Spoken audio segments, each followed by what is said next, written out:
Bismillahirrahmanirrahim. Alhamdulillahi Rabbil Alamin. Wa salatu wa salamu ala ashrafil anbiya'i wal mursalin. Sayyidina wa nabina Muhammad.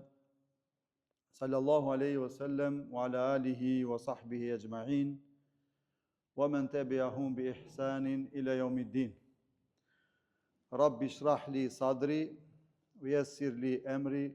Wahlul uqdatan min lisani. يفقه قولي اللهم أرنا الحق الحق وارزقنا اتباعه وأرنا الباطل الباطل وارزقنا اجتنابه. Me emrin e Allahut, mëshiruesit, mëshirbërës, Allahun Azza wa Jalla falenderojmë, për ati ndihmë dhe falje kërkojmë, salavatet dhe selamet i dërgojmë i më të mirën e krijesave, Muhammedin sallallahu alaihi wasallam, të birin e Abdullahit, mbi familjen e tij të ndershme, mbi shokët e tij besnik dhe mbar pasuesit e tyre deri në ditën e fundit. Allahun e lartë madhëruar e lutim që na tregoj hakun, rrugën e drejtë, hak siç është rrugë e drejtë e vërtetë dhe ne të ecim me të. Dhe Allahun e plotfuqishëm e lutim na i bëj të qartë se çka është rrugë që ne na dëmton apo që është rrugë e keqe dhe t'i largohemi asaj. Ta shmangim atë.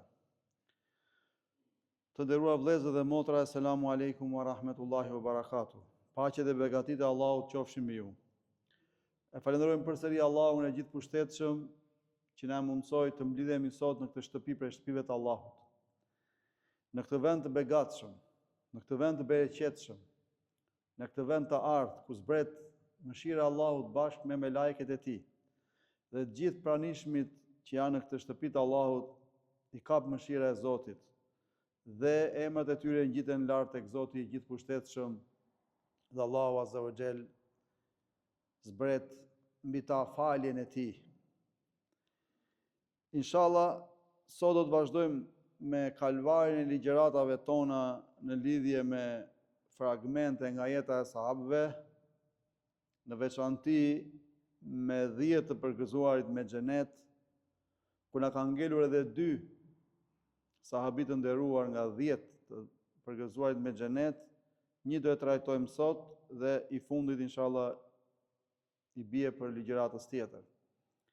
Dhe jo më sot, jo më kot, domethënë sot do të flasim për atë sahabit të nderuar që pejgamberi i Zotit sallallahu alaihi wasallam than hadithin e saktë: kullu ummetin lahu sadiq. Wa sadiku hadha al-umma Abu Ubejde ibn Jarrah. Që do thot, çdo umet, çdo popull e ka pasur besnikun e vet. Njeriu më besnik. Dhe besniku i këtij umeti, pra besniku i popullit tim, ka thënë pejgamberi i Zotit sallallahu alaihi wasallam, është Abu Ubejde ibn Jarrah radiallahu anhu, Zoti qoftë i kënaqur me të, dhe ky është sahabiu i nderuar që do të trajtojmë sot në këtë ligjërat të shkurtër. Emri e Abu Ubejdes ishte Amir ibn Abdullah. Ai lindi në Mekë dhe i përkiste fisit të Kurejshve. Ai ishte nga të parët që e përqafuan Islamin në fillimet e tij, apo në mbledhjen e njohur si mbledhja e çardhakut të Beni Saides, e cila u mbajt pas vdekjes së pejgamberit sallallahu alaihi wasallam. Ebu Bekri në këtë kohë vendosi që ta emëronte atë halif të muslimanëve, dhe këtë ide u sugjeroi edhe të tjerëve, nga sa i mendonte se ky i nderuar i plotësonte të gjitha cilësitë për të qenë drejtues halif i denj. Dhe atë ditë tha: unë e zgjedh për ju njërin prej këtyre 2 burrave, Umerin radiallahu anhu, të birin e Khatabit, dhe Abu Ubejden, Zoti i qoftë i kënaqur me ta. Pema gjenealogjike e tij takohet me atë të pejgamberit sallallahu alaihi wasallam. Domethënë tek stërgjyshi i tyre ata takohen, i cili ishte Fihri. Pejgamberi sallallahu alaihi wasallam dëshmoi për Abu Ubejden se ai është për banorëve të xhenetit, dhe i dha titullin gjithashtu që e përmendëm besniku i këtij umeti, sepse virtytet dhe meritet e tij janë të shumta dhe të mirënjohura. Ai ka transmetuar disa hadithe nga pejgamberi sallallahu alejhi dhe sellem dhe ka marrë pjesë në të gjitha betejat. Në fillimet e shpalljes, Uthman ibn Medhuni, Ubejde ibn el Harithi, Abdurrahman ibn Auf, Ebu Seleme, ibn Abdul Esedi dhe Ebu Ubejde ibn el Gjerrahu e takuan pejgamberin sallallahu alejhi dhe sellem dhe ai o prezantoi atyre fen islame dhe u foli për normat e saj. Dhe gjithë ata pa përjashtim e përqafuan islamin në të njëjtën kohë. Kjo ngjarje ndodhi para se pejgamberi sallallahu alejhi dhe sellem të strehohej në shtëpinë e kujt? Erkam ibn Erkamit.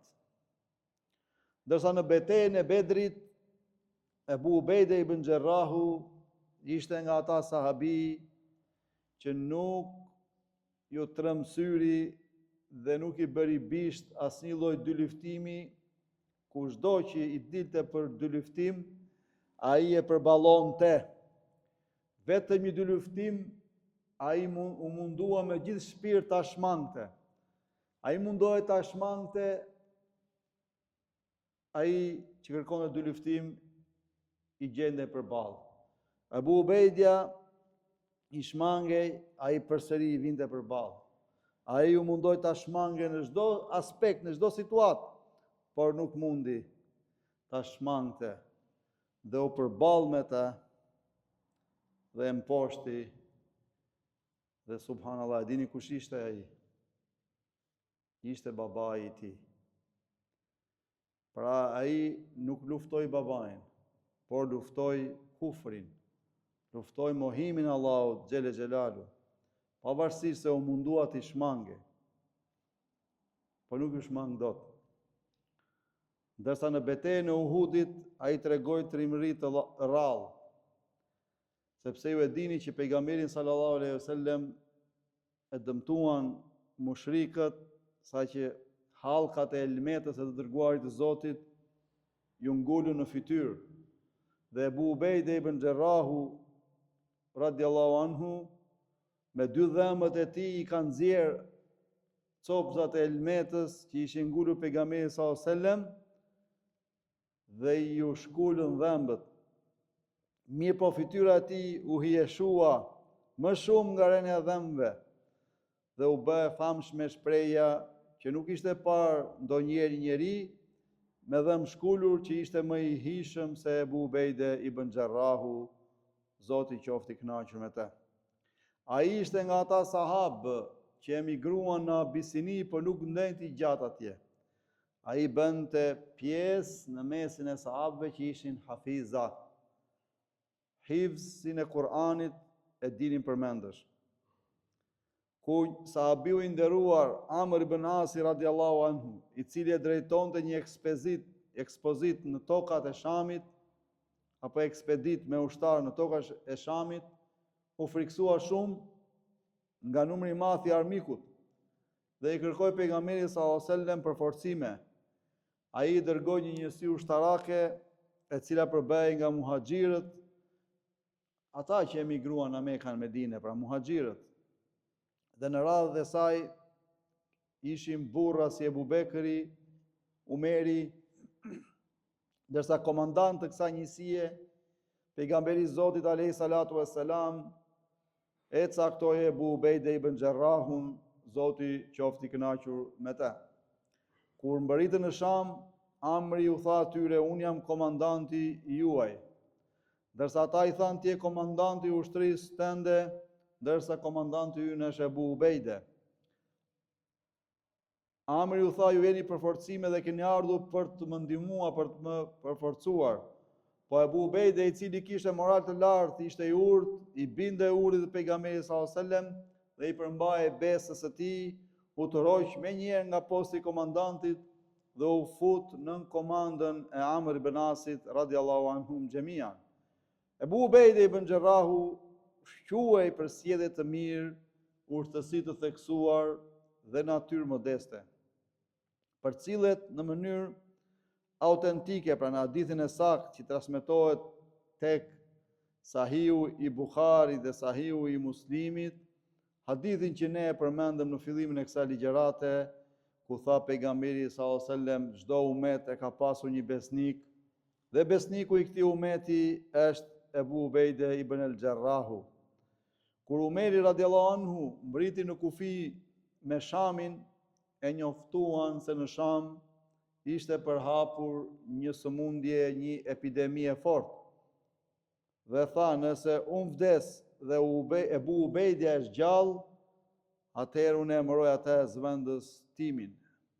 E nëse Allah më pyet përse emërove Ebu Ubejden khalif të umetit të Muhamedit sallallahu alaihi wasallam, do t'i them, u përgjigj Omeri, se e kam dëgjuar pejgamberin sallallahu alaihi wasallam duke thënë, çdo umet e ka një besnik, dhe besniku i umetit tim është Ebu Ubejde ibn al-Jarrahu.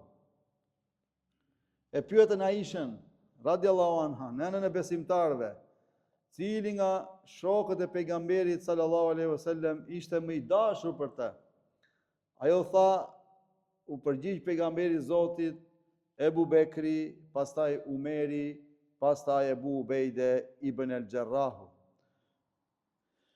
Kur një përfaqësi e popullit të Nexranit apo Jemenit sotëm, të cilët ishin të krishterë dhe e përqafuan Islamin, erdhën te pejgamberi sallallahu alaihi wasallam dhe i kërkuan atij që me ta të dërgonte një burr, një njeri besnik që t'ua mësonte fen.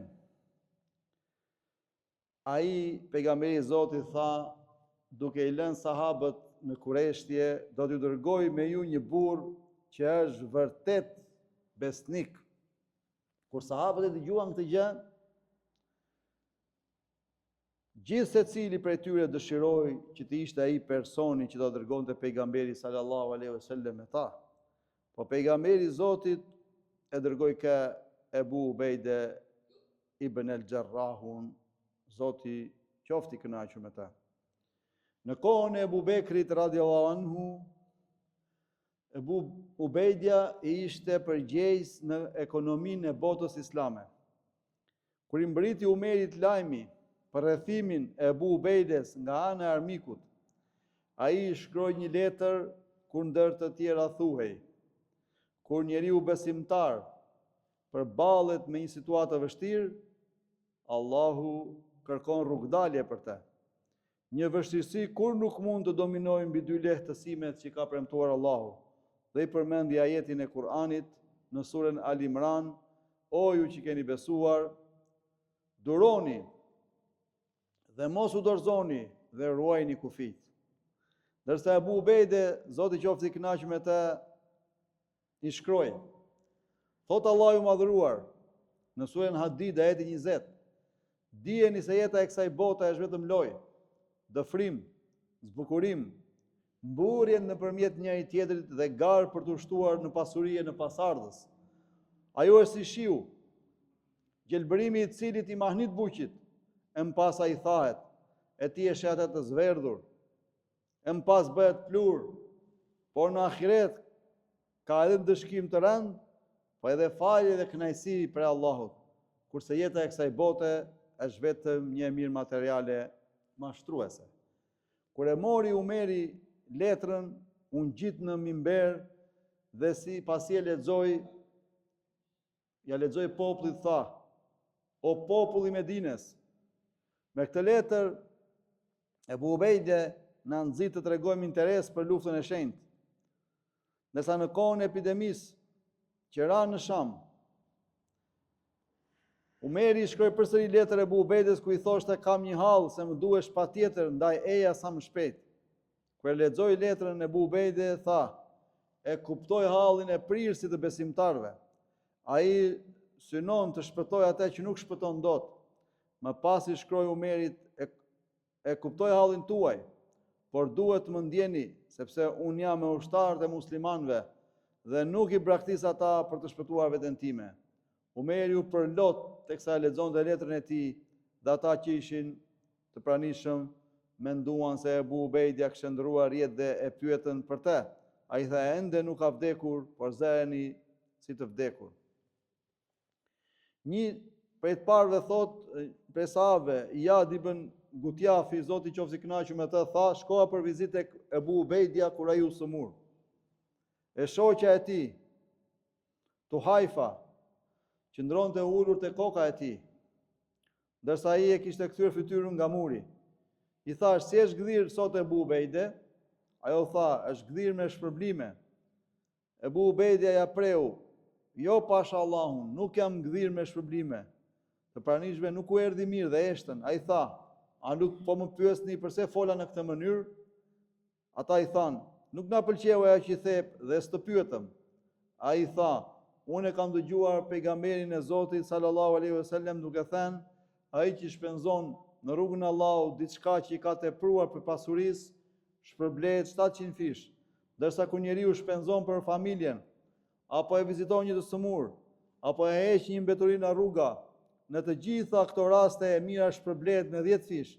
Agjërimi është mburoj, për sa kohë që njeriu nuk e shlyen. Atë që Allahu e sprovon me një sëmundje në trupin e tij, mundet që ajo të jetë pastrim për të nga mëkatet. Pejgamberi i Zotit sallallahu alajhi wasallam e emëroi Ebu Ubejdin udhëheqës të ushtrisë disa herë. Një ndër to ishte edhe rasti kur ushtrinë e tij, e cila përbehej nga 300 ushtar, e zuri uria e madhe, dhe nga deti doli një peshk i madh, i cili njihe me emrin Amber. Në fillim Ebu Ubejde nuk pranoi ta hante, me arsyetimin se ishte ngorësir, se s'kishte zbritur ndoshta ajeti i Kuranit që tregon që çdo gjë e detit është e lejuar. Dhe i lejoi ushtarët që ta hanin me arsyetimin që ata ishin emisarët e pejgamberit sallallahu alajhi wasallam, sepse i kishte zënë uria pra në rrugën e Allahut.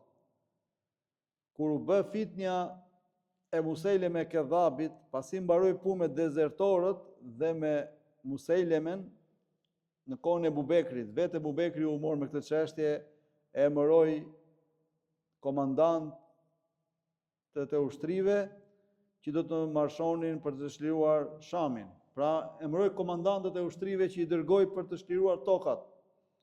Dhe komandantët ishin Ebu Ubejdia, Jezid ibn Abi Sufjan, Amr ibn As, Shurah ibn Hasane. Nën komandën e tyre u zhvillua betejë e Xhnadit në afërsitë të Remles, me cilën muslimanët korrën fitore të madhe me lejen e Allahut. Lajmet e fitores arritën në Medine në kohën ku Ebu Bekri ishte në shtratin e vdekjes. Ebu Bekri e pati nisur Khalidin për të çliruar Irakun, por para se të vdiste i çoi lajm që ai të nisej drejt Shamit dhe të ndihmonte ushtritë islame që ishin atje. Dhe me këtë rast e emëroi atë komandantin suprem të ushtrive islame në tokat e Shamit. Khalidi përshkroi sipërfaqet gjata të shkretirës, por kur arriti në Sham, e rrethoi Damaskun me ushtrinë islame. Por Ebu Bekri ndroi jetë, ndërsa Umeri e shkarkoi Khalidin menjëherë nga komandanti i gjithë ushtrive, dhe ne kemi cekur tek historia e Khalidit që e bëri këtë që ta ulte në modesti, jo sepse kishte diçka tjetër për qëllim Umeri. Dhe në atë kohë emëroi Ebu Ubejden si komandant të përgjithshëm të ushtrive islame. Por Ebu Ubejde ishte shumë i devotshëm dhe i urtë. Ai e mbajti të fshehtë emërimin e tij për një farë kohë derisa u çlirua Damasku në komandën e Khalidit. Pas çlirimit të Damaskut, ai njoftoi njerëzit për emërimin e tij dhe bëri marrëveshje me romakët. Dhe në bazë të kësaj marrëveshje ata hapën portën e Xhabijes. Ndërkohë Khalidi kishte hyrë në qytet nga porta lindore me luftë, mirë po Ebu Ubejde, i cili tashmë ishte komandanti suprem, la në fuqi marrëveshjen që pati bërë me ta. Edhe në betejën e Jarmukut, Ebu Ubejde ishte prisi i besimtarëve. Edhe në këtë betejë Allahu i shpartalloi ushtritë e romakëve si mos më keq. Ndërsa kur e preku sëmundja, epidemia Muadhin dhe Ebu Ubejden, Muadhi dërgoi Harith ibn Umeren që të interesohej për gjendjen e Ebu Ubejdes. Ebu Ubejde i tregoi një pull që ishte shfaqur në dorë. Harithi u shqetësua shumë kur e pa dhe u friksua për jetën e tij. Mirë po Ebu Ubejde i tha, këtë pull që shef ke dora ime nuk do ta ndëroja as me dhe vetë më të shtrenjta, sepse kemi thënë në atë kohë, siç është në këtë kohë një pasuri shumë e madhe, e shtrenjtë, për shembull, një makinë e shtrenjtë, Ferrari apo Lamborghini apo diçka shumë e shtrenjtë. Në atë kohë ishin dhe vetë e kuqe, ishin më të shtrenjta. Dhe Ebu Ubejdi tha, këtë pull që ka dalë, nuk do ta ndëroja, thot, as me dhe vetë më të shtrenjta. Dhe deshi Allahu, domethënë ishte caktimi i Zotit që Ebu Ubejde ibn Xherrahu të vdesi nga kush? Nga epidemia. Në vitin e 18 të hijretit, dhe thuhet se mosha e tij ka qenë 58 vjeçare, dhe thuhet që i ka pas 2 bishtareca që i ngjyroste flokët. Sipas historianëve, thuhet që trungu familjar i Ebu Ubejdes dhe i vëllezërve të tij është ndërprer, pra nuk ka pasur pasardhës. Pra këta ishin sahabët e nderuar, ishin sahabët që pejgamberi i Zotit sallallahu alaihi wasallam i përgëzoi me xhenet në jetën e kësaj bote. Dhe ky ishte pra Ebu Ubejde ibn al-Xherrahu, Allahu qoftë i kënaqur me të, pra dhe i përgëzuar me xhenet, sepse kemi thënë hadithin e pejgamberit sallallahu alaihi wasallam, i cili tha në hadithin e saktë, Ebu Bekri është në xhenet, Umeri është në xhenet, Uthmani është në xhenet, Ali ibn Abi Talib është në xhenet, Talha ibn Ubejdullahi është në xhenet, Zubair ibn al-Awami është në xhenet, Abdurrahman ibn Aufi është në xhenet, Saad ibn Abi Waqqas është në xhenet, Ebu Ubejde ibn al-Xherrah, që përmendëm sot, është në xhenet, dhe ka ngelur sahabiu i fundit, në 10 të përgëzuarit. Kush ma thot kush është? E mban ndonjëri mend? Pra ka qenë Saad ibn Zejdi, Zoti qoftë i kënaqur me të, dhe për këtë do të flasim në ligjëratën e ardhshme. Pra këta të 10 janë të njohur në umet, se ata janë të 10 të cilëve është premtuar xheneti nga pejgamberi i Zotit sallallahu alaihi wasallam, dhe dëshmoi i dërguari i Zotit, dhe ky është një virtyt i madh që i dallon ata nga të tjerët. Pra Zoti qoftë i kënaqur mbi ata të gjithë. Kaq ishte për ligjatën e sotme. Zoti na ngjall me ta, na bashkoft me ta në xhenetet e larta. Allah ju shpërbleft me të mirat e pafundme. Elus Allahun na bëjnë për atyre që janë në gjurmët e sahabëve, na bëjnë për atyre të cilët janë devotshëm, na bëjnë për atyre të cilët e ndjekin dhe pasojnë rrugën e pejgamberit sallallahu alajhi wasallam. Lusim Allahun na ndihmojë, na drejtojë, na udhëzojë në rrugën e drejtë, në rrugën e atyre me cilët Zoti është i kënaqur. Lusim Allahun të ndihmojë muslimanët dhe muslimanët në mbar botën që janë, sidomos vëllezërit dhe motrat tona në Palestinë. Allahu e lehtësoft atyre hallet, problemet. Wa sallallahu ala sayidina Muhammad sallallahu alaihi wasallam wa ala alihi wa sahbihi athhar wa tabi'in al-akhyar ya wahid ya qahhar. Faghfir lana ajma'in wa akhiru da'wana anil hamdulillahi rabbil alamin. Dhe lutja jonë e fundit është të gjitha falënderimet qofshin vetëm për Allahun Azza wa Jall. Allahu ju shpërbleft të gjithëve për vëmendjen, Allahu ju nderoft, dhe inshallah do të vazhdojmë ligjëratat e ardhshme. Selamu alaikum wa rahmatullahi wa barakatuh.